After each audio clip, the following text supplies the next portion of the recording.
বাংলাদেশে আর বাংলাদেশের বাইরে পৃথিবীর বিভিন্ন প্রান্তে যে যেখান থেকে চ্যানেলে দেখছেন আপনাদের সকলকে সাদর আমন্ত্রণ তৃতীয় মাত্রার আরও একটি নতুন পর্ব দেখবার জন্য। নানা রকমের ঘটনা, নানা রকমের আলোচনা, নানা রকমের উত্তাপ আর নানা রকমের বিতর্ক বিজয়ের মাসেও সেই সব নানা বিষয় নিয়ে আমরা কথা বলবার জন্য দুজন অতিথি আমার সঙ্গে আজকের এই তৃতীয় মাত্রায় স্টুডিওতে রয়েছেন। আমাদের মুক্তি সংগ্রামের একজন সামনের সারির ছাত্রনেতা, সেই 60-এর দশকের এবং পরবর্তীতে স্বাধীন বাংলাদেশে নানা দায়িত্ব পালন করেছেন, সশস্ত্র বাহিনীর প্রাক্তন তিনি কর্মকর্তা এবং সাবেক সংসদ সদস্য একজন রাজনীতিক এস এ সুলতান আমাদের সঙ্গে রয়েছেন। একসময় তিনি বাংলাদেশ ফুটবল ফেডারেশনের সভাপতির দায়িত্ব পালন করেছেন। আমাদের সঙ্গে ঢাকার নীলক্ষেতের বাসা থেকে যুক্ত হচ্ছেন জগন্নাথ বিশ্ববিদ্যালয়ের উপাচার্য প্রফেসর ডক্টর মিজানুর রহমান। স্বাগত আপনাদের দুজনকেই তৃতীয় মাত্রায়। প্রফেসর মিজানুর রহমান এবং মিস্টার এস এ সুলতান, আপনাদের দুজনের কাছে শুনতে চাই বিজয়ের মাসের সবচেয়ে বড় বিতর্ক যেটি আমরা দেখলাম, যেটি খানিকটা রাজপথ উত্তপ্ত হলো, অনেক রকমের বাকবিতণ্ডা দেখলাম, সেটি হচ্ছে বঙ্গবন্ধুর ভাস্কর্য নির্মাণকে কেন্দ্র করে। কি মনে হচ্ছে শেষ পর্যন্ত ভাস্কর্যের জায়গায় ঠিকঠাক মতো বসবে, নাকি কোনো রকমের কম্প্রোমাইজ, কোনো রকমের সমঝোতা, নাকি অন্য কোনোভাবে এর মীমাংসা হবে? প্রফেসর মিজানুর রহমান। ধন্যবাদ। আমি তো মনে করি এটা কোনো বিতর্কের বিষয় হওয়া উচিত ছিল না। আর যতটুকু বিতর্ক হলো তা আমি মনে করি এটা এখানেই শেষ হওয়া উচিত, মীমাংসিত। অর্থাৎ মৌলভী সাহেবরা বিভিন্ন সময়ে বিভিন্ন কারণে বিভিন্ন ইস্যুকে সামনে নিয়ে আসেন। এইবার জানি না কি ইস্যু।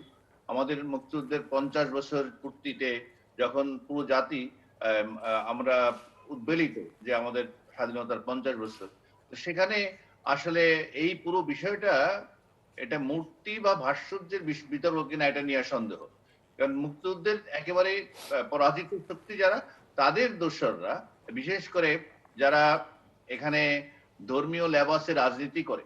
আপনি দেখেন যে হেফাজতে ইসলাম যারা, তারা বলছে তাদের রাজনৈতিক সংগঠন না, এটা একটা সামাজিক বা ধর্মীয় দাবি দাওয়া আদায়ের সংগঠন।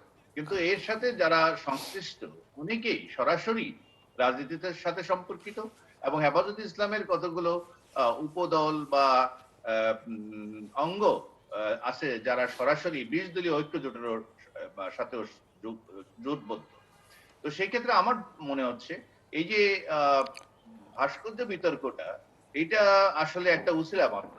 এটা হচ্ছে ওই মতাদর্শের যারা বিভিন্ন কারণে বিভিন্ন দিকে বিচ্ছিন্ন, অর্থাৎ মুক্তিযুদ্ধ অপরাধের দায়ে সাজাপ্রাপ্ত হওয়ার পরে, নেতৃবৃন্দের শাস্তির পরে শিবির যেমন অসংগঠিত বা তারা কোনো একটা সাধারণ রাজনৈতিক প্ল্যাটফর্ম পাচ্ছে না যে কোনো কারণে হোক, তখন সবাই গিয়ে ওখানে ভর করেছে, এটা অনেকে বলে। এবং আমারও ধারণা, কারণ মামুন যে মাওলানা মামুনুল ইসলাম খুব সম্ভবত এর পারিবারিক ঐতিহ্য যদি আপনি দেখবেন যে তার ফ্যামিলি, তার যার সন্তান তিনিও কিন্তু বিভিন্ন সময় এই ধরনের বিতর্ক উত্থাপন করতেন, এবং ইভেন মুক্তিযুদ্ধের সময়ও এদের ভূমিকা খুব বিতর্কিত ছিল। এখন যেই জিনিসটা নিয়ে আসছে, আমি জানি না, আমি ব্যক্তিগতভাবে মনে করি মুক্তি এবং ভাস্কর্যের মধ্যে আলাদা করা, আলাদা টানার, এটা নিয়ে একটা বায়াস করার কোনো কারণ নেই। মূর্তি ভাস্কর্য, ভাস্কর্যের মুক্তি। কারণ আমরা যখন গান্ধীর আবক্ষ মুক্তি বলি, তার মানে এটা তো ভাস্কর্যকে, এটার অর্থগত পার্থক্য নিয়ে বিতর্ক না করে বরং এসেন্সটা নিয়ে আসা উচিত। কেউ কেউ এটাকে প্রার্থনা করে। অবশ্যই বাংলাদেশে মূর্তি থাকতেই হবে, কারণ মূর্তি ছাড়া বাংলাদেশ চলবে না। এখনো আমাদের বিশাল একটা জনগোষ্ঠী আছে যারা বৌদ্ধ, যারা সনাতন ধর্মী এবং খ্রিস্টান। যেমন আমাদের বড়দিন, আপনি চার্চ গুলোতে সবগুলোতে যীশু খ্রিস্টের আবক্ষ মুক্তি থেকে আরম্ভ করে মূর্তি আছে, সেই বৌদ্ধ মন্দিরগুলোতে মূর্তি আছে। আর সনাতন ধর্মাবলম্বীরা লক্ষ লক্ষ মূর্তি বানায় এবং তারা এগুলো পূজা করে, কিছু কিছু সংরক্ষণ করে। অতএব মূর্তি তো থাকতেই হবে। আর আরো আরো যেটা বলি, যেটাকে ওরা মূর্তি বলছে, তারপরে আমার একটা প্রশ্নের জবাব দেন। আমাদের যে 4th ইন্ডাস্ট্রিয়াল রেভলিউশন হতে যাচ্ছে, চতুর্থ শিল্প বিপ্লব, চতুর্থ শিল্প বিপ্লবের অন্যতম একটা হাতিয়ার হচ্ছে রোবোটিক্স, মানে রোবট প্রতিস্থাপিত হবে মানুষের কাজের জায়গায়। সেই রোবটের অবয়ব তো মানুষের মতো হবে। তাহলে বাংলাদেশ কি চতুর্থ শিল্প বিপ্লবে ঢুকবে না? যে রোবটটি বাংলাদেশে আসছিল, কথা বলছিল, সেও কিন্তু মানুষ আকৃতি, এবং সৌদি আরবে নিয়ে দেওয়া হয়েছিল সেই রোবটটাকে। এই মুহূর্তে আমার নামটা মনে নেই। সোফিয়া। দিলুর ভাই মনে আছে? হ্যাঁ, সোফিয়া। সোফিয়া। তো সোফিয়াকে কিন্তু সৌদি আরবে নিয়ে যাওয়া হয়েছিল, এবং সৌদির এই যে বাদশার যে ছেলে, তার সাথে কথা বলছিল। অতএব আমাদের ব্যবসা বাণিজ্য, দোকান পাট, অনেক শিল্পে যখন রোবোটিক্স এর ব্যবহার হবে, গৃহস্থালী ব্যবহারও হবে, রোবোটিক আমাদের গৃহস্থালী কাজ করবে। কিন্তু যে কোনো কারণেই হোক, রোবটের যে বাহ্যিক আবরণ সেটা তো মনুষ্য আকৃতির হবে। তখন কি এই রোবট বলবে, আমাদের মৌলভী সাহেবরা যেরকম একসময় আমাদের বলে হতো ছবি তোলা নিষিদ্ধ, ছবি তোলা হারাম, এবং পরে যখন এই ছবি আবার লাগলো, তখন এই ছবি পকেটে নিয়েই তো এখন হজে যাচ্ছে, অথবা এবারে চলচ্চিত্র চলমান যেটা, সেটাকে ব্যবহার করে তো তারা এখন কিনা বলা হয় ইয়েতে যাচ্ছে, কিনা বলা হয় ইউটিউবে যাচ্ছে। ইউটিউব তো তারা আবিষ্কার করে নাই, বলে যে ইহুদি নাসারারা তৈরি করছে। সেই ইউটিউব সারাদিন ওয়াজ করছে এবং তাদের প্রচারণার কাজে ব্যবহার করছে। আমাদের চট্টগ্রাম অঞ্চলে দীর্ঘদিন মারামারি হতো যে মাইক দিয়ে আজান দেয়া যাবে কি যাবে না। এখন দেশের ৯৯% মাইক তো হুজুরদের দখলে আছে, ইমাম সাহেবদের দখলে আছে, এবং শুধু এটা দিয়ে যে কেবলমাত্র মানুষকে কল্যাণের দিকে অথবা নামাজের জন্য আহ্বান করা হয় তা না। বিভিন্ন সময় এই মাইক সামাজিক ভাবে এমন কাজে ব্যবহার করা হয় যেটা কোনোভাবে গ্রহণযোগ্য না। বিশেষ করে মানুষকে উত্তেজিত করা, ধর্মীয় অনুভূতির আঘাত নামক যে একটা উদ্ভট একটা বিষয় আছে বাংলাদেশে, বিভিন্ন ধর্মের লোকদের মধ্যে সহজে ঘৃণা ছড়িয়ে দেওয়ার মতন একটা উপাদান হচ্ছে কেউ না কেউ ধর্মীয় অনুভূতিতে আঘাত দিচ্ছে। এমনভাবে সাজানো হয়, এবং পরবর্তী পর্যায়ে মাইকের মাধ্যমে যেভাবে আহ্বান করা হয় মানুষকে মানে হিংসা ছড়িয়ে দেওয়ার ক্ষেত্রে, তো সেই ক্ষেত্রে এটাও একটা প্রযুক্তির অপব্যবহার। তো সেই ক্ষেত্রে আমি জানি না, আপনি জি। ভাস্কর্যকে মূল টার্গেট না করে বরং বরং এদের আসলে মূল বিষয়টা হচ্ছে আমাদের মুক্তিযুদ্ধ এবং স্বাধীনতা, এবং স্বাধীনতার যে জি। 50 বছর পূর্তি, সেটা তাদের বিরোধিতা করা লাগবে। আর আরেক 1 সেকেন্ড বলে আমি আমাদের সুলতান ভাই আমাদের অত্যন্ত প্রিয় এবং মুক্তিযুদ্ধের অন্যতম সংগঠক, বঙ্গবন্ধুর সৈনিক একসময় ছিলেন ছাত্রলীগের, এবং ওনাকে আমি দিয়ে দিচ্ছি, উনি কথা বলুক, উনি পটভূমিটা আরো ভালো বলতে পারবেন মুক্তিযুদ্ধের সময় থেকে আরম্ভ করে বিরোধিতাটা। আমি যেটা বলছি যে এই আরেকটা হচ্ছে হেফাজতে ইসলামের যে এখন দুর্দশা, এতে যে ভাঙ্গন দশা, এবং ওখানে যে দুইটা শার্পলি ডিভাইডেড দুইটা গ্রুপ, এইটারও হিলিং করার সময় অনেক সময় রাজনৈতিক একটা উত্তেজনা তৈরি করার প্রয়োজন আছে। কেউ কেউ এটাও মনে করেন এই যে আমাদের হেফাজত ইসলাম থেকে এখন উত্তেজিত তৈরি করা হলো, এটা ওইটারও একটা কারণ হতে পারে নিজের অবস্থানকে পোক্ত করা। আমি নিশ্চিত ভাস্কর্য থাকবে, এবং এই ব্যাপারে আপোষ করার কোনো সুযোগ নাই, এবং এরকম কোনো আপোষ বাংলাদেশের মুক্তিযুদ্ধের পক্ষের শক্তিরা। ধন্যবাদ ডক্টর রহমান। আসবো আপনার কাছে। মিস্টার এস এ সুলতান, বিজয়ের মাস সামনে, স্বাধীনতার সুবর্ণ জয়ন্তী, এবং বঙ্গবন্ধু বাংলাদেশের জন্মের সঙ্গে, বাংলাদেশের স্বাধীনতার সঙ্গে অবিচ্ছেদ্যভাবে সম্পর্কিত, অত্যন্ত স্পর্শকাতর নাম, স্পর্শকাতর বিষয়, একই সঙ্গে ধর্ম বাংলাদেশের মানুষের জন্য অত্যন্ত স্পর্শকাতর বিষয়। সো সব মিলিয়ে এই যে বিতর্ক, এই যে বাক বিতণ্ডা, এবং আমি যে প্রশ্ন করলাম, আসলে শেষ পরিণতি কী হবে আমরা জানি না, এখন পর্যন্ত নিশ্চিত নই, কেবল অভিযোগ পাল্টা অভিযোগ, বাকবিতণ্ডাই দেখতে পাচ্ছি। শুনতে চাই আপনার কাছে। ধন্যবাদ জিল্লুর। আসলে আমি মনে করেছিলাম এই বিজয়ের মাসে বিজয়ের কিছু স্মৃতিগাথা নিয়ে কথা বলবো, কিন্তু যে প্রসঙ্গটি আপনি নিয়ে আসলেন সেটা আমি আসছি।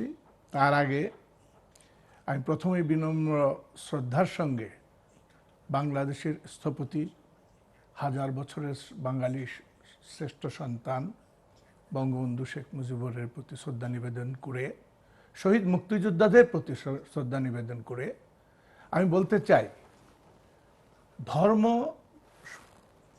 প্রতিটি মানুষের আত্মার ভিতরে রয়েছে। কেউ মুসলমান, কেউ হিন্দু, কেউ খ্রিস্টান, কেউ বৌদ্ধ, বিভিন্ন ধর্ম রয়েছে। পৃথিবীতে অনেক ধর্ম বিশ্বাসী রয়েছে। ইসলাম একটি লেটেস্ট, মানে সবচেয়ে শেষের একটি ধর্ম, যেটা অনেক উদার। যে কথাটি মিজান সাহেব বললেন যে কিছু হলেই আমরা দেখি খ্রিস্টান আর ইহুদিদেরকে গালি দেওয়া হয়। কারা গালি দেয়? কারা অশ্রাব্য ভাষায় কথাবার্তা বলে, তাদের জ্ঞানের পরিধি অতি সীমিত, সেই জন্যই তারা পারে। নতুবা কোরআনে আহলে কিতাবের যে 4টি কিতাব আসছে পৃথিবীতে, এই 4টি ধর্মকেই কিন্তু গ্রহণযোগ্যতা দিয়েছে। তাদের অধিকার আছে সেই ধর্ম চর্চা করার, ধর্ম পালন করার। আসল বিষয়টা হলো ঈমান, এক আল্লাহতে বিশ্বাস করা, একেশ্বরাবাদ যেটা, সেটা হলো আসল কথা। মূল কথা হলো ধর্মের সেখানে। এখন মূর্তি আর ভাস্কর্য, এটা আপনাকে গিয়ে প্রথম পরে আসতে হবে। ওই মাদ্রাসায় যেগুলো আপনারা সৃষ্টি করতেছেন, লক্ষ লক্ষ ভিক্ষুক, সরি ফর দ্য ওয়ার্ড, তাদের কাজকর্মই হলো কিছুটা কনফিউশন ক্রিয়েট করা। আর তাদের ব্রেইন ওয়াশ এমনভাবে করা আছে, আপনি আজকে একটি বিরুদ্ধে কথা বলবেন, একটি এমন কিছু বলবেন যাতে তাদের অনুভূতিতে আঘাত হয়, পরদিন আপনি নিজেই বিপদে পড়ে যাবেন। সুতরাং এখানে সাহসও নেই কারো ধর্ম সম্বন্ধে বিশ্লেষণ করা। কোরআন আরবিতে পড়তে হবে। ছোটবেলা থেকে আমাদেরকে 5 বছর বয়সে কোরআন শরীফ পড়ানো, 6 বছর বয়সে খতম দিয়ে দোয়া করে বিশাল কাণ্ড কারখানা। তারপরে ক খ গ পড়ানো হয়েছে। এখন কোরআন পড়েছি আমি আরবিতে, আমি কি একটি শব্দ, একটি অক্ষর বুঝেছি? তাহলে সে অনুভূতি আমার কোত্থেকে আসবে? আমার ধর্মের প্রতি, আমার ধর্মের প্রতি শ্রদ্ধাবোধ, আমার ধর্মের প্রতি যে আমার যে একটা ফিলিংস, এটা তো থাকে না। আর ভাস্কর্য, আর যেটা বলছিলাম আপনি যে প্রথমেই প্রশ্নটা করলেন, ভাস্কর্য আর মূর্তি এক জিনিস নয়, এটা তাদেরকে বোঝাতে হবে। ভাস্কর্য হলো একটা শ্রদ্ধার সঙ্গে কোনো কিছু একটা সৃষ্টি করা। সেটা একটা পিলার হতে পারে, এক ধরনের শিল্প, একজন শিল্প, একজন মানুষ হতে পারে যে মানুষের প্রতি পরম শ্রদ্ধাবোধ আছে। বঙ্গবন্ধুর ভাস্কর্যের গায়ে হাত দেওয়া হয়েছে আর বর্তমান সরকার চুপ করে আছে, এটা আমার বিশ্বাস করতে কষ্ট হয়। আমি সাধারণ মানুষ, রক্ত মাংসের মানুষ, আমার রক্ত নিজেরও গরম হয়ে যায়। ওয়াই? উনার ভাস্কর্য কেন নষ্ট করা হবে? এটা মূর্তি নয় উনার।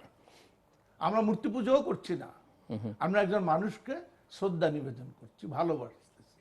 এতে অপরাধের কিছু হতে পারে না। স্মৃতি ধরে রাখা, স্মৃতিটাকে ধরে রাখা, এটা পৃথিবীর প্রত্যেক দেশেই এই ধরনের ভাস্কর্য রয়েছে, হাজার হাজার বছর ধরে রয়েছে, কিন্তু সেটা নিয়ে কেউ কথা বলে না। তাদেরও ধর্মের অনুভূতি সেই সব দেশেও আছে, কিন্তু তারা তো বলে না। আমাদের দেশেরা বলে, কারণ সত্যিকার অর্থে এদের মেজরিটি মূর্খ। একদম শুদ্ধ বাংলায় বলতে হলে একেবারেই মূর্খ তারা। তো তাদেরকে আগে এডুকেটেড, তাহলে হয়তো অনেক জিনিসের সমাধান হয়ে যাবে। আমি আরেকটি প্রসঙ্গে যেতে চাই, যে বাংলাদেশের নির্বাচনী ব্যবস্থা, বিধিবিধান নিয়ে দীর্ঘদিন যাবতীয় বিতর্ক আছে এবং স্বাধীনতার পর থেকেই আছে, এবং বাংলাদেশে যারাই যখন ক্ষমতায় ছিল কেউই বলতে পারবে না, কম বেশি মাত্রার পার্থক্য হয়তো আছে, যে তারা নির্বাচনী ব্যবস্থাকে বিতর্কিত করেনি, ডিস্টর্ট করেনি বা নিজেদের সুবিধামতো ব্যবহার করবার চেষ্টা করেনি। অতি সম্প্রতি বাংলাদেশে 42 জন বিশিষ্ট নাগরিক বা বুদ্ধিজীবী, তারা বাংলাদেশের রাষ্ট্রপতির কাছে একটি চিঠি দিয়েছেন, নির্বাচনী বিধিবিধান, আইন কানুন বা নির্বাচনের ত্রুটি বিচ্যুতির বাইরে যে এই নির্বাচন কমিশন অসদাচরণ করেছেন, অন্যায় করেছেন এবং তারা দুর্নীতি করেছেন। যদিও নির্বাচন কমিশন সংবাদ সম্মেলন করে প্রধান নির্বাচন কমিশনার বলেছেন যে এইসব অভিযোগ ভিত্তিহীন এবং অসত্য। সব মিলিয়ে আসলে আপনারা কি মনে করেন, প্রফেসর মিজানুর রহমান? ধন্যবাদ। এটাও আমাদের একটা যথার্থই আপনি বলছেন যে একটা দীর্ঘদিনের সমস্যা হচ্ছে আমাদের এই নির্বাচন কমিশন নিয়ে আমাদের বিতর্ক। বিশেষ করে যখনই জাতীয় নির্বাচন আসে তার 2 বছর আগের থেকে এটা শুরু হয়, এবং সমস্যাটা হচ্ছে আমাদের আইনে, আমাদের সংবিধানে নির্বাচন কমিশন গঠনের জন্য যে আইন করার কথা ছিল, সেই আইনটি কখনোই করা হয়নি গত 50 বছর। যার কারণে আমরা খুব অ্যাডক ভিত্তিতে নির্বাচন কমিশন নির্বাচন করি এবং চিহ্নিত করি। এইবারই প্রথম এই বর্তমান যে নির্বাচন কমিশন, এটা কিন্তু একটা সার্চ কমিটি গঠনের মাধ্যমে এবং বিভিন্ন বিশিষ্ট ব্যক্তিদের মতামত নিয়ে তারপরে এই নির্বাচন কমিশনটি গঠিত হয়। আপনি বলতে পারেন নির্বাচন কমিশনের সবলতা, দুর্বলতা, ত্রুটি বিচ্যুতি এগুলো নিয়ে অনেক সময় কথা হয়, কিন্তু আমরা এর আগে এই কখনো আহ, এরকম জোরালো ভাবে ইভেন আমি মনে করি আমাদের এই যে 42 জন যে বিশিষ্ট নাগরিক, এদের সবাই একেবারে ব্যক্তিগত কোনো স্বার্থ চরিতার্থ করার জন্যই তারা এই বিবৃতি দিয়েছেন তা না। অনেকে অবশ্য এর মধ্যে বিভিন্ন সময় তাদেরকে জাতি তাদের অবস্থান দেখেছে। তো সেই অবস্থানগুলো এখনো স্পষ্ট না। বিভিন্ন হয়তো বলে যে তারা নিজস্ব এজেন্ডা থাকে, কিন্তু তারপরও আমি বলবো এখানে যে অভিযোগগুলো আসছে এটাকে দুইটা ক্যাটাগরিতে ভাগ করা। একটা হচ্ছে নির্বাচন, সুষ্ঠু নির্বাচন এবং নির্বাচন নিরপেক্ষভাবে অনুষ্ঠানের যে দায় দায়িত্ব, এটা এর মধ্যে নির্বাচন কমিশনের কতটুকু ছিল, আরেকটা হচ্ছে রাজনৈতিক দলগুলোর কি ছিল। কারণ আমরা পলিটিক্সে বা গণতান্ত্রিক বিধি ব্যবস্থায় নির্বাচন এবং আহ, নির্বাচন সংশ্লিষ্ট বিষয়টাকে কিন্তু আমাদের এই এলাকার মধ্যে সবচেয়ে গণতান্ত্রিক একটা গণতন্ত্রের একবারে সিম্বল হিসেবে দেখা হয় ভোট, যদিও এটাই গণতন্ত্র না। তারপরও এই ইলেকশন যে সঠিকভাবে ত্রুটিমুক্ত ভাবে করা যাচ্ছে না, এই জন্য কেবলমাত্র নির্বাচন কমিশন দায়ী, নাকি আমাদের রাজনৈতিক দলগুলো যাদেরকে বলি এই নির্বাচনের মূল স্টেক হোল্ডার তারা দায়ী? তাদের তাদের যে তৎপরতা, তারা যে বিভিন্ন সময়ে নির্বাচন বিরোধী তৎপরতা, অর্থাৎ নির্বাচনটি সুষ্ঠুভাবে হওয়ার জন্য যে সহযোগিতামূলক একটা আচরণ করার দরকার অথবা অংশগ্রহণমূলক যে নির্বাচন, সেটা তো আমরা দেখতে পাচ্ছি না। সেটা একভাবে নিরূপিত হবে। তবে ওখানে যদি দুর্নীতি যেটাকে বলা হয়, মানে আর্থিক দুর্নীতি থেকে থাকে, তো সেগুলোর কিন্তু আলাদা তদন্ত হতে পারে। আমি জানি না ওখানে কি ধরনের অভিযোগ আসছে, বিশেষ করে ফাইন্যান্সিয়াল অ্যাফেয়ার্স এ কি কি আসছে, সেই অভিযোগগুলো কি দুর্নীতি দমন কমিশনের পক্ষ থেকে আহ, এইভাবে এগুলো ভিত্তিহীন তথ্যহীন এরকম জবাব দিয়ে আসছে। আমার মনে হয় জনগণ পছন্দ করবে এক এক করে যদি বলা হয় যে এই অভিযোগ, এই অভিযোগকে এই অভিযোগ করা হলো, প্রকৃত সত্য হচ্ছে এটা, উইথ ফ্যাক্টস এন্ড ডকুমেন্ট যদি তারা এটা মানুষকে সরবরাহ করে, তাহলে এই 42 জনের বিবৃতি যেটা আছে এটা সম্বন্ধে ইতিমধ্যে অনেকেরই এই যেহেতু এদের মধ্যে অনেকে আছে যে আমাদের বিভিন্ন সময়ে রাষ্ট্রীয় ক্রান্তিকালে তাদের ভূমিকা প্রশ্নবিদ্ধ ছিল, বিশেষ করে 111 থেকে আরম্ভ করে যখনই, কারণ তাদেরকে সবসময় সত্য কথা বলতে দেখা যায় না অনেককেই। কারণ এই নির্বাচন কমিশনের আগের নির্বাচন কমিশন বা তার আগের নির্বাচন কমিশন, এদের বিরুদ্ধে সাংবিধানিক স্খলন বা সাংবিধানিক ভাবে যা হওয়া উচিত তার বাইরে গিয়ে কাজ করার আপনার মনে আসছিল। যখন মূল যে বিএনপি, বেগম খালেদা জিয়ার নেতৃত্বে যে বিএনপি, এটা এখনো মূল বিএনপি এর বিশাল একটা শক্তি, এবং দেশের মানুষের সাপোর্ট, বিএনপি মনা যারা আছে তাদের সাপোর্ট কিন্তু বেগম খালেদা জিয়া এবং বর্তমান যে senior vice president Tarique Zia তাদের প্রতি আছে। কিন্তু মাঝখানে এই যে সামরিক সরকার এসেছিল, মানে যেটাকে তত্ত্বাবধায়ক সরকার বলি, 111 সরকার, সেই সরকার এসে কিন্তু এই বিএনপি আরেকটা বিএনপি বানাইছিল। একেবারে চিঠি দিয়ে জনাব সাইফুর রহমান সাবেক অর্থমন্ত্রী এবং হাফিজউদ্দিন সাহেবকে সেক্রেটারি জেনারেল করে একটা দল বানাইছিল, এবং সেই দলকেই কিন্তু মূল দল হিসেবে স্বীকৃতি দিয়েছিল নির্বাচন কমিশন। তখন কিন্তু এই বুদ্ধিজীবী যারা আছে 42 জন, তারা কিন্তু ওইভাবে প্রতিবাদ দেয় নাই। এর আগেও, এর আগে আরেকটা নির্বাচন কমিশন যখন প্রায় 1.5 কোটি মতো ভুয়ো ভোটার তৈরি করছিল, এবং সারা দেশে সবকটা উপজেলায় নির্বাচনের কর্মকর্তা হিসাবে দলীয় ক্যাডারদের, সশস্ত্র ক্যাডার, মানে এর মধ্যে আছে কিছু যারা বিভিন্ন সময়ে আর্মস সংঘর্ষে জড়িত আসামি ছিল, তাদেরকে কিন্তু নির্বাচনী কর্মকর্তা নিয়োগ দেওয়া হয়েছিল। তখনও কিন্তু এই আমাদের এদের অনেকেই প্রতিবাদ করেনি। আমি আবারও বলছি, এদের মধ্যে অনেকেই শ্রদ্ধেয় ব্যক্তি আছেন, তাদের ব্যক্তিগত উচ্চাবিলাস বা ব্যক্তিগত কোনো ইচ্ছা আকাঙ্ক্ষা নাই, ওনারা হয়তো সাধারণ সবল সরল মনেই ওনারা ভালো একটা নির্বাচন কমিশন চাচ্ছেন এবং এটা শক্তিশালী করতে যাচ্ছেন, এবং তারই অংশ হিসাবে হয়তো এই বিবৃতি দিয়েছে। কিন্তু এর মধ্যে আবার কিছু কিছু লোক আছে বিভিন্ন সময় বিতর্কিত, যার কারণে পুরো জিনিসটাই তাদের এই প্রচেষ্টাটা, যেটা মহামান্য রাষ্ট্রপতির কাছে চিঠি লিখেছেন, সেটা অনেক সময় বলা হয় প্রশ্নের উত্তর না। কিন্তু তারপরে আমি বলবো সাংবিধানিক যে অংশটুকু আছে সেটা অবশ্যই মহামান্য রাষ্ট্রপতি তার যে ক্ষমতা বলে ওনার বিবেচনা মতে যে এটার একটা বিহিত ব্যবস্থা করা উচিত, জবাব দেওয়া উচিত, সেই জন্য উনি বিশেষ কমিশন তদন্ত এগুলো করতে পারেন যে জি। কি কারণে বাংলাদেশে সুষ্ঠু নির্বাচন হচ্ছে না, এখানে অন্তরায়টা কি নির্বাচন কমিশন না অন্য কিছু। আর আরেকটা হচ্ছে প্রশাসনিক এবং আর্থিক যে অভিযোগ যদি থেকে থাকে, জি। সেগুলো কিন্তু সুষ্ঠুভাবে জবাব নির্বাচন কমিশনকে দিতে হবে, এবং সেখানে সুযোগ থাকলে দুর্নীতি দমন কমিশন সেখানে ইন্টারফেয়ার করবে। আমি মনে করি এটা আমার ব্যক্তিগত। মিস্টার এস এস সুলতান। সত্যি কথা বলতে কি, নির্বাচন কমিশন যেটা হয়ে থাকে আমাদের দেশে, তারা তাদের নিজস্ব উদ্যোগে বা নিজস্ব মতামতের ভিত্তিতে এখনো খুব একটা কিছু করে উঠতে পারে না। এরা প্রভাবিত হয়ে আসে এবং কিন্তু আইন কানুনের দিক থেকে তো তারা যথেষ্ট ক্ষমতাবান। আইন কানুন তারা প্রয়োগ, আইন তো থাকেই, আমাদের দেশে প্রচুর আইন আছে, আর প্রয়োগ খুব একটা নেই।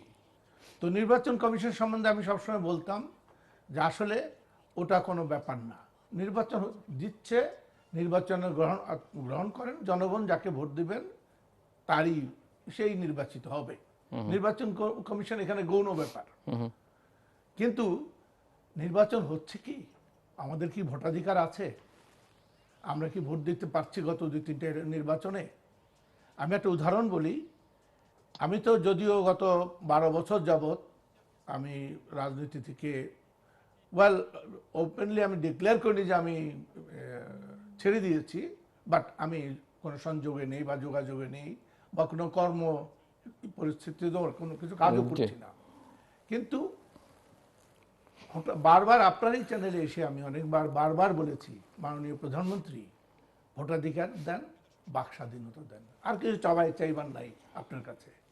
এবং নির্বাচন কমিশন যদি ভোটাধিকার দিয়ে এদেশের রাজনীতিকে এগিয়ে নিতে পারে, বা সেরকম সাহসী নির্বাচন কমিশনার, প্রধান নির্বাচন কমিশনার যদি হতে পারত কেউ, তাহলে সেটা ভিন্ন একটা অবস্থানে চলে যেত। তো নির্বাচন কমিশন নিয়ে কথা বলার কোনো খুব একটা লাভ নেই, তাদের বিরুদ্ধে বলে বা সপক্ষে বলেও লাভ নেই। কারণ ওদেরকে আমি খুব খারাপ একটা কথা বলতাম, সেটা হলো ঠুটো জগন্নাথ। দে আর নাথিং, তাদের কোনো পাওয়ার নাই। যেই সরকার তাদেরকে সৃষ্টি করে তাদেরই পাওয়ার নেই, না ব্যক্তিত্ব নেই, পাওয়ার তো আছেই। পাওয়ার এক্সারসাইজ না করলে কি করা হবে? পাওয়ার আছে, ইউটিলাইজেশন নাই। হ্যাঁ, পাওয়ার যদি এক্সারসাইজ কেউ না করে তাহলে কি ব্যবহার করে করতে তারা সেটা জানে না বা করতে পারে না বা করতে চায় না। there are many factors. যাই হোক, তো নির্বাচন কমিশনকে দোষারোপ করে বা তাদের বিরুদ্ধে তদন্ত করে কতটুকু কোথায় কি লাভ হবে সেটা আমি অতটুকু জ্ঞানী লোক না। যারা সই করেছে 42 জন, তারা প্রচুর জ্ঞানী লোক, তারা হয়তো সঠিক কথাই বলছে। আর যদি সত্যিকারের কথা বলেন যে বেসিক কথাটা একটা দেশের জন্য, একটা জাতির জন্য নির্বাচন, এবং নির্বাচনটা হলো গণতন্ত্রের প্রতীক, এবং গণতন্ত্র হলো মানুষের বাক স্বাধীনতা থাকতে হবে, মানুষের ভোটাধিকার থাকতে হবে। সে ভোটাধিকার থেকে আমরা আজকে 12 বছর থেকে বঞ্চিত। তো গতবার নির্বাচনের সময় আমার এলাকা যাকে নমিনেশন দেওয়া হয়েছিল, আমি তো যাই না এলাকায়, তো তাকে আমি জিজ্ঞাসা করলাম যে তুমি পালিয়ে এলে কেন? তো বলে যে চারিদিক ঘেরাও করা। আর বাবা, ঘেরাও করা ফাইন, পালিয়ে আসছে ধরো নিজের জানের রক্ষা করার জন্য, ওকে ফাইন। তো পালিয়ে এসে হাইকোর্টে গেলে না কেন? এখনো তো একটা লাস্ট স্থান আছে, গিয়ে বলতে যে এই পরিবেশ, এই পরিস্থিতি, আমি আমার ইলেকশন করার কোনো সুযোগ নেই, নির্বাচন করার সুযোগ নেই, নির্বাচন কমিশনে যেতে। তোমরা তো 300 লোক নমিনেশন পেয়েছো, 100 লোক যেতে, দাঁড়িয়ে যেতে নির্বাচনের আগের দিন পর্যন্ত, তো কি জন্য পারো নাই? চুপ করে রয়েছে। তার মানে হলো আমাদের বর্তমানে যারা রাজনীতি করেন, সরি টু সে, তারা এক গ্রুপ হলেন বেনিফিশিয়ারি আর আরেক গ্রুপ হলেন মেরুদণ্ডবিহীন। That is the problem. মেরুদণ্ড সোজা করতে হবে, এবং সোজা করে যদি বিএনপি দাঁড়ায় কখনো বা সেরকম নেতৃত্ব যে কেউ থাকে, তাহলে একটা ভিন্ন পরিস্থিতির উদ্ভব হবে। প্রথম নির্বাচনে 2014 সালে যে নির্বাচনটা হলো, তখন আমার বন্ধু বান্ধব যাদের সঙ্গে আমার যোগাযোগ থাকতো একটু, তাদের সবাইকে বলতাম তারেক সাহেবকে আসতে বলো, he is very popular in the village level. এবং গোয়েন্দা বিভাগ থেকে আমাকে, আমার বন্ধু বান্ধব আছে কিছু, তারা বলতো যে ভিলেজে হি ইজ ভেরি পপুলার। শহরে ইন্টেলেকচুয়ালদের মাধ্যমে তাকে খারাপ বলা হয়, এই বলা হয়, সেই বলা হয়, কিন্তু গ্রামগঞ্জে তার ভীষণ পপুলারিটি। তখন এটা শুনে আমি বললাম ওকে আসতে বলো।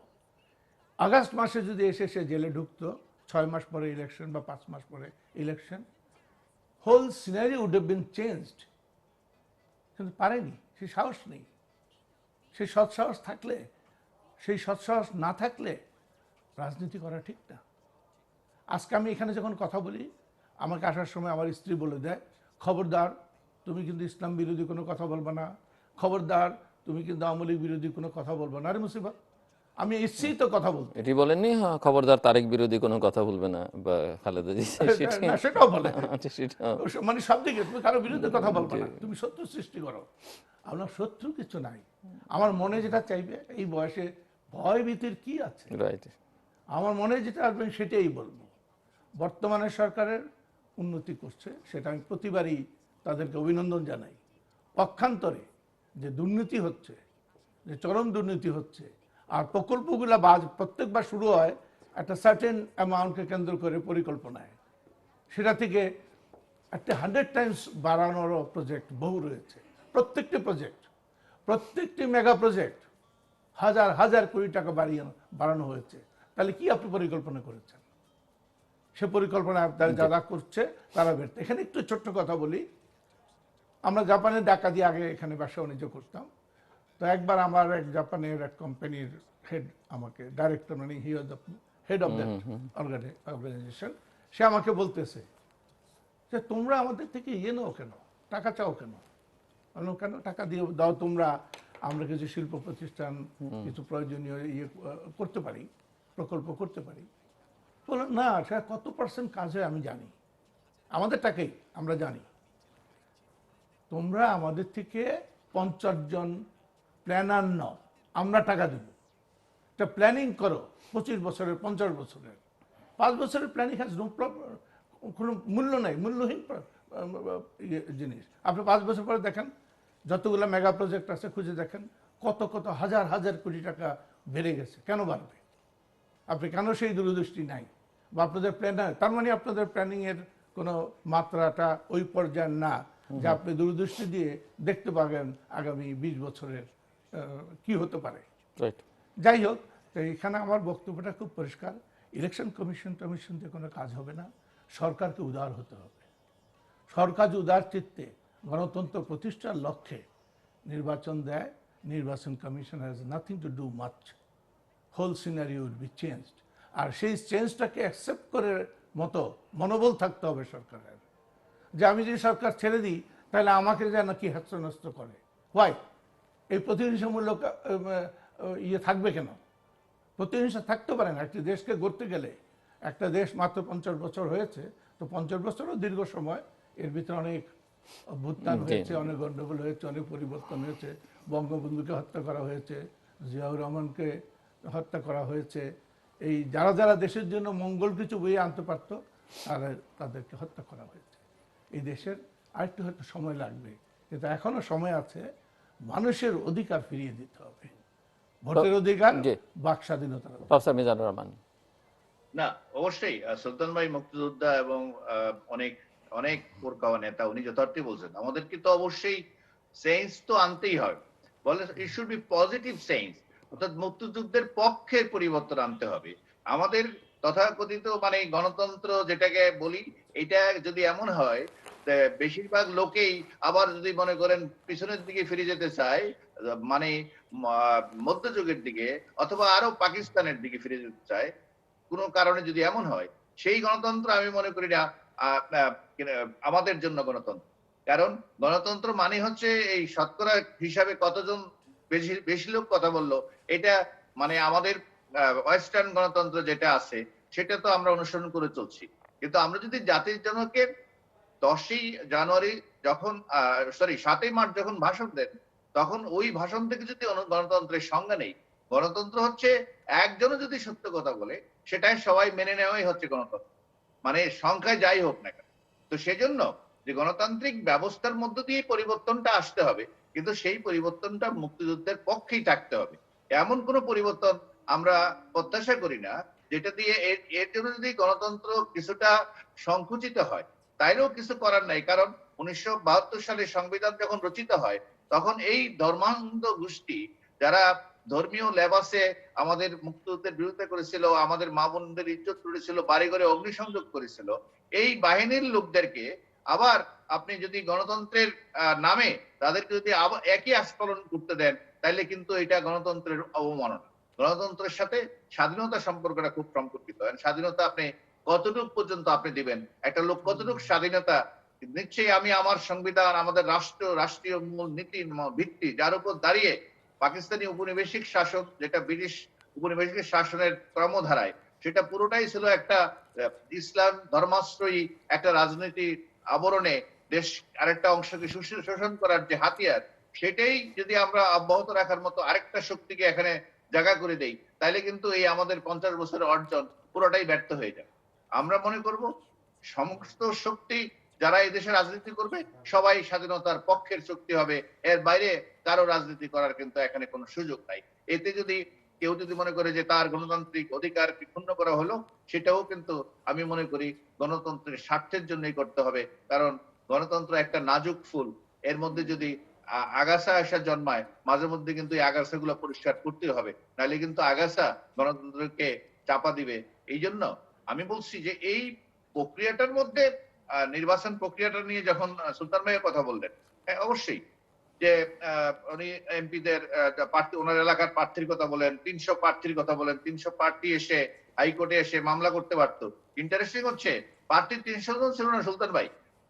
অনেকে বলে যে এই গত যে নির্বাচনটা, সেই নির্বাচনটা নাকি অনেকে এটার এটার তথ্য প্রমাণ অবশ্য যারা বলে তাদের উপস্থাপন করে তাদের দায়িত্ব। ইলেকশন রাতে হয়ে গেছে, আগের দিন হয়ে গেছে, এটা বলে। কিন্তু আমি বলি ইলেকশন হয়ে গেছে আরো 4 সপ্তাহ আগে। লন্ডন থেকে যখন প্রত্যেকটা আসনের জন্য 6 জন, 7 জন, 8 জনের নাম ঘোষণা করা হলো, 5 জনের নাম ঘোষণা করা হলো, সেদিনই তো ইলেকশন শেষ হয়ে গেছে। আমি আবারও বলছি, ইলেকশন গণতান্ত্রিক বিধি ব্যবস্থায় নির্বাচন হচ্ছে একটা অনুষঙ্গ। এর সাথে যে সংশ্লিষ্ট কর্মকাণ্ডগুলো, সেগুলো যদি গণতান্ত্রিক ভাবে না হয়, আপনি প্রত্যেকটা সিটের জন্য আপনি 3 জন 4 জন থেকে শোনা যাচ্ছে যে এটা বিলি বন্টন হয়েছে, আর্থিক লেনদেন হওয়ার মধ্য দিয়ে 3 জনকে এমন লোককে নমিনেশন দিচ্ছে, যেমন চাঁদপুরে এসানুল্লাহমূলক মিলন প্রায় বলে যে এই লোকটাকে কোনোদিন দেখাও যায়নি, আবার ইলেকশনের পরেও আবার কোথায় চলে গেছে, উদা হয়ে গেছে সেই লোকটা, আর কোনোদিন দেশেও আসেনি, আগেও আসেনি, পরে আসে।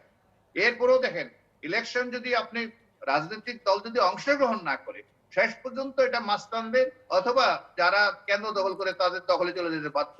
আমি এই নীলক্ষেত এলাকা যেখান থেকে কথা বলছি, এখানে ক্যান্ডিডেট ছিলেন আমাদের সাবেক মন্ত্রী মান্নান সাহেব, যিনি মারা গেছেন কিছুদিন আগে, আল্লাহ ওনাকে বেহেশত নসিব করুন। আমি তো কোনো এই একদিনের জন্য এখানে ইলেকশন পুরো নির্বাচন সময়ে একটি পোস্টার, অভিযোগ হয় পোস্টার ছিঁড়ে ফেলছে বিএনপি, একটি পোস্টার উনি কোনো পোস্টারই ছাপেন নাই। আপনি দেখেন প্রত্যেক নির্বাচনে যারা প্রার্থী হয় তাদের একটা ভোটার লিস্ট সংগ্রহ করতে হয়। এই বিএনপির প্রার্থীদের শতকরা 3-4 ভাগের বেশি লোক ভোটার লিস্টটা সংগ্রহ করে নাই। অর্থাৎ নির্বাচন কমিশনকে টাকা জমা দিয়ে যে ভোটার লিস্ট আনতে হবে, সেটাই সংগ্রহ করে নাই অল্প কয়েকজন বাদে। তার মানে দাঁড়াচ্ছে এই নির্বাচনটা কোনোভাবেই অংশগ্রহণমূলক না হওয়ার কারণেই এটা নিয়ে আপনি এখন প্রশ্নগুলো করছেন। এখানে যদি সবাই মানে সম্মিলিত ভাবে শেষ পর্যন্ত ইলেকশন করতো, ইলেকশন করার কারো ইচ্ছা ছিল না। আর ইলেকশন যখন যখন ওই নমিনেশন প্রক্রিয়ার মধ্যে দিয়ে একটা হটকারিতা শুরু হয়ে যায়, আস্তে আস্তে মানুষ বুঝতে পারে যে ইলেকশনটা মিনিংফুল হবে না, এবং এক পর্যায়ে কিছু লোক রাত্রে প্রত্যাহার করে, কিছু দুপুর বেলায়, কিছু রাত্রে বেলায় তাদের কেনা বলা হয় নির্বাচন থেকে সরে দাঁড়ায়। আর নির্বাচন থেকে সরে দাঁড়ালে যা হয়, বিভিন্ন স্বার্থের নেশি মহল থাকে এখানে, এখানে তারা বিভিন্ন রকম কর্মকাণ্ড করে, যেগুলোকে আমরা বলি নির্বাচনী অপকর্ম। তো সেগুলো সংগঠিত হয়, কারণ এখানে বাধা বিঘ্ন থাকে না। আর জিল্লুর আপনি ভালো করে জানেন আমাদের যে নির্বাচন কমিশনের যে আইন এবং নিয়ম কানুন সক্ষমতা যেগুলো আছে, এগুলো ওয়ার্ল্ডের অনেক দেশের নাই। এত জি স্ট্রং জি নির্বাচন জি এটা কখন পর্যন্ত? এই নির্বাচনের আগ পর্যন্ত। জি নির্বাচনের আগে এই নমিনেশন সাবমিট করে, এটা স্ক্রুটিনি করে মার্কা দেয়, তারপরে কোন জায়গায় পোস্টার ব্যানার ছিঁড়ার কারণে মোবাইল কোড বানায়, সেখানে বিচার আচার করে, ইত্যাদি ইত্যাদি। কিন্তু ইলেকশনের দিন সকালবেলায় যখন নির্বাচনটা শুরু হয়ে যায়, তখন এইসব কেতাব, এইসব সংবিধান, নির্বাচন কমিশনের আচরণবিধি, তারপরে কিনা আমাদের সংবিধি যতগুলো আছে, এগুলো এই নির্বাচন কমিশন অফিসেই থাকে। এগুলোর কোনো কার্যকারিতা থাকে না। পুরো নির্বাচনটা নির্ভর করে এটা কতটুকু ভালো হবে, এটা হচ্ছে বিবদমান বলবো না, জি প্রতিদ্বন্দ্বিতাকারী দলের অংশগ্রহণের উপর। প্রতিদ্বন্দ্বিকারী দলগুলো যদি সশরীরে শেষ পর্যন্ত মাঠে না থাকে, আপনি এই নির্বাচন কমিশন না, আরো নির্বাচন কমিশন, অথবা এই 42 জনকে বলেন একটা নির্বাচন কমিশন করে দিতে, অথবা 42 জনকে কমিশন করে দেন। দেখেন রাজনৈতিক দলগুলোর সদিচ্ছা এবং শেষ পর্যন্ত মাঠে লড়ার যে সাহস, এটা যদি না থাকে, এই 42 জন একটি দেশে সঠিক নির্বাচন করতে পারবে না। জি। মিস্টার এস এস সুলতান, আমি অন্য আরেকটা প্রসঙ্গে যেতে চাই। আপনি জানেন যে কয়েকদিন আগেই বাংলাদেশের প্রধানমন্ত্রী এবং ভারতীয় প্রধানমন্ত্রী ডিজিটাল সামিট করলেন এবং বাংলাদেশ ভারত মুক্তিযুদ্ধের মধ্য দিয়ে এক ধরনের ঐতিহাসিক সম্পর্ক আছে, এবার সেই সম্পর্কে টানাপোড়েন আছে।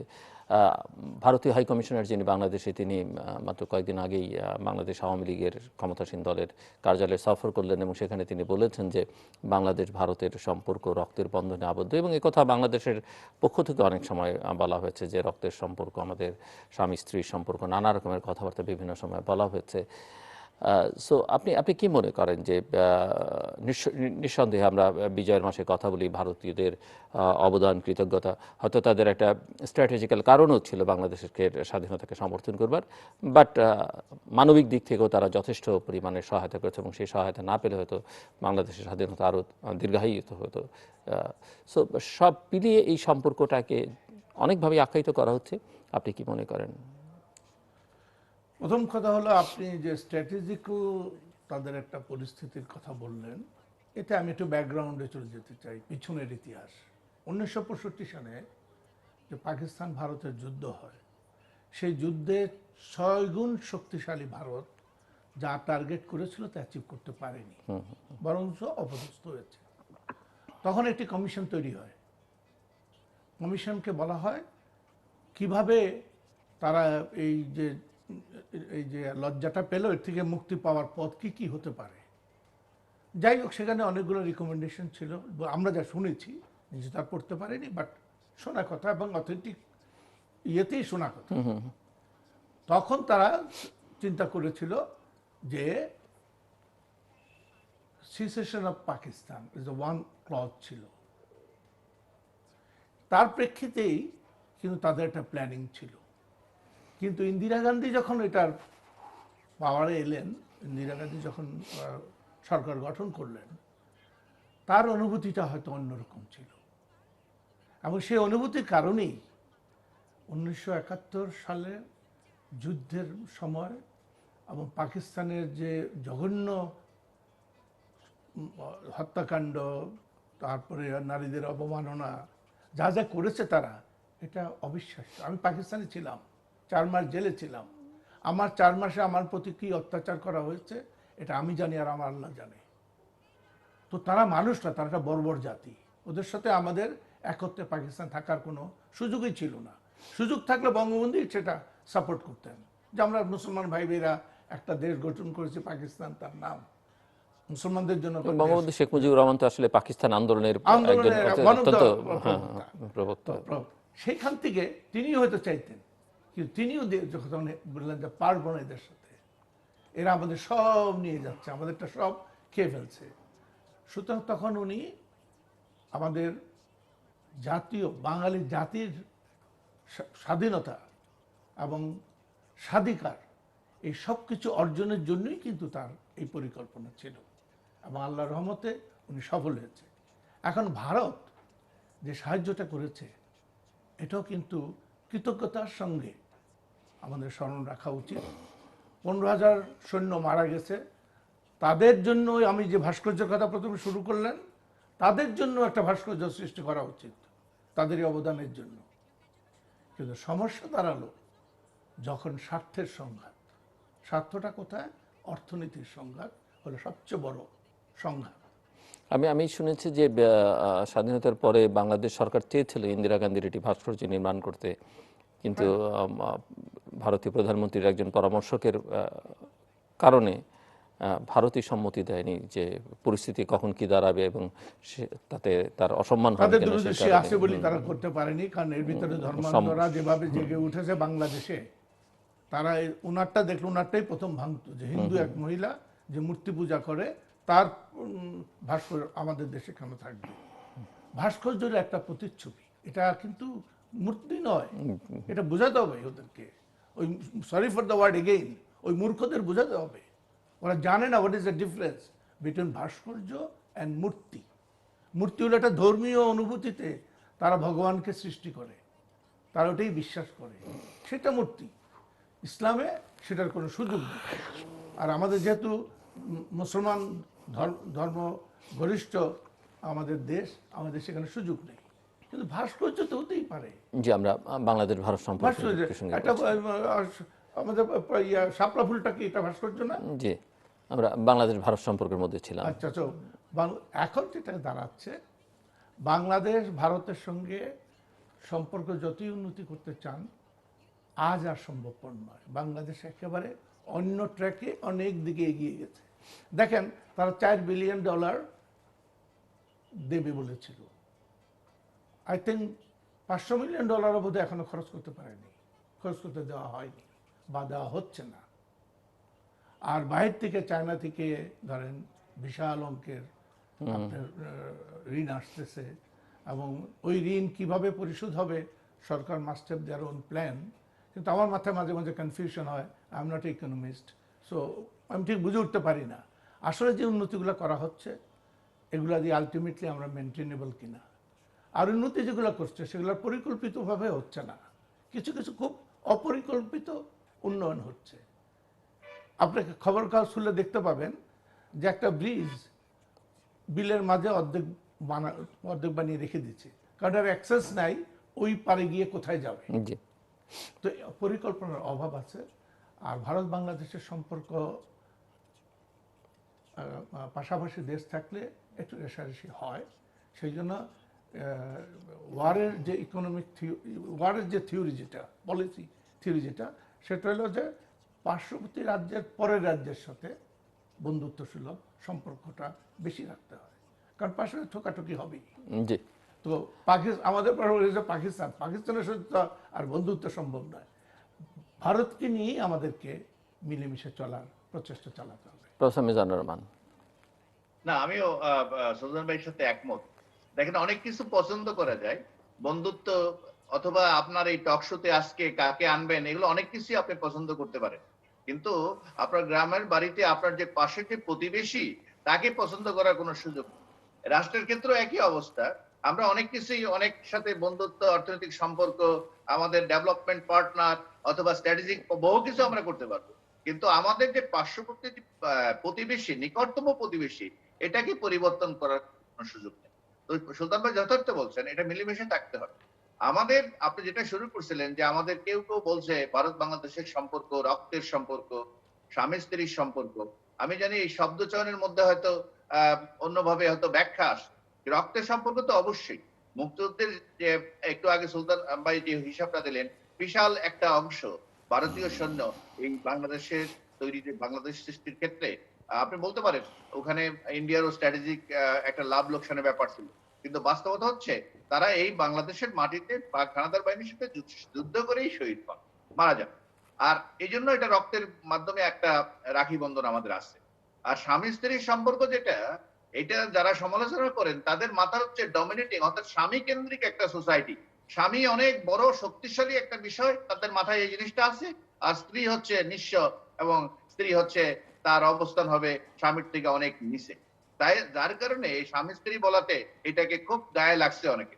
আসলে যে মন্ত্রী বলেছিলেন তাকে আমি জিজ্ঞাসা করেছিলাম, উনি যেটা বলছেন যে স্বামী স্ত্রীর মধ্যে যে মিলন, বন্ধুত্ব এবং ঠোকাঠুকি, বিভিন্ন কারণে ঝগড়া হয়, মান অভিমান হয়, কথা বলা বন্ধ হয়, কিন্তু স্বামী স্ত্রী থেকে যায়। সেই অর্থে ওই মন্ত্রী, আমি মন্ত্রীকে জিজ্ঞেস করেছিলাম যে আপনি স্বামী স্ত্রী কথাটা কেন বললেন, তো বলছে যে ঠোকাঠুকি হবে, ঝগড়াঝাটি হবে, আবার স্বামী স্ত্রী যেরকম একসাথে থাকে, সেই অর্থে উনি বলছেন।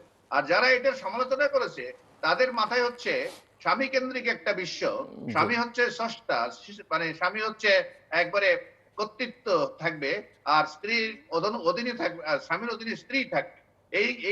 এই কল্পনাটা যাদের মাথায় আছে তাদের এটা খুব গায়ে লাগছে, এটা আর অন্য কিছু না।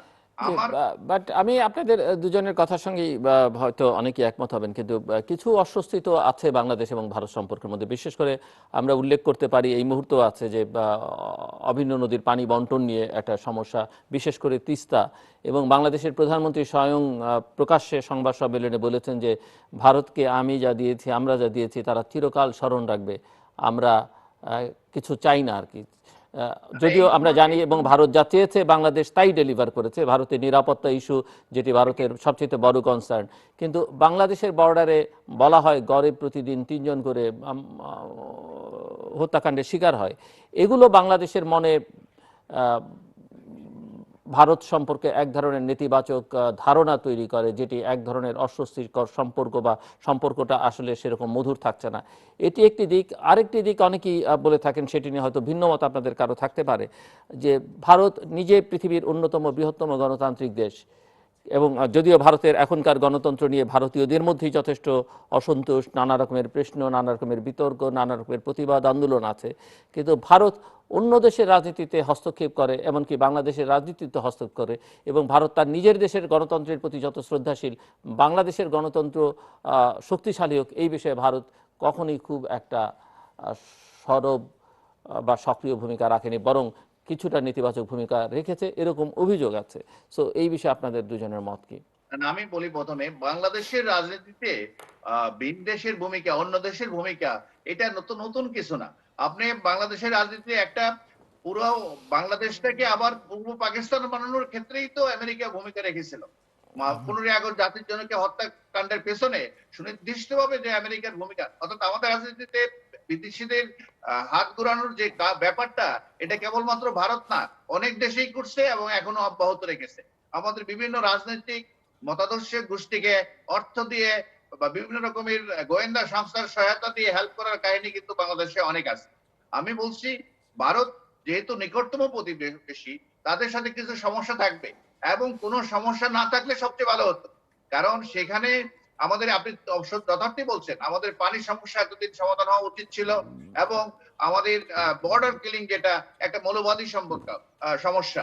একটা তো আছে যে গরু গরু আদান প্রদান পাচার, এগুলোর কথাবার্তা বলা হয়। মূল সমস্যাটা একটা মৌলবাদী সমস্যা।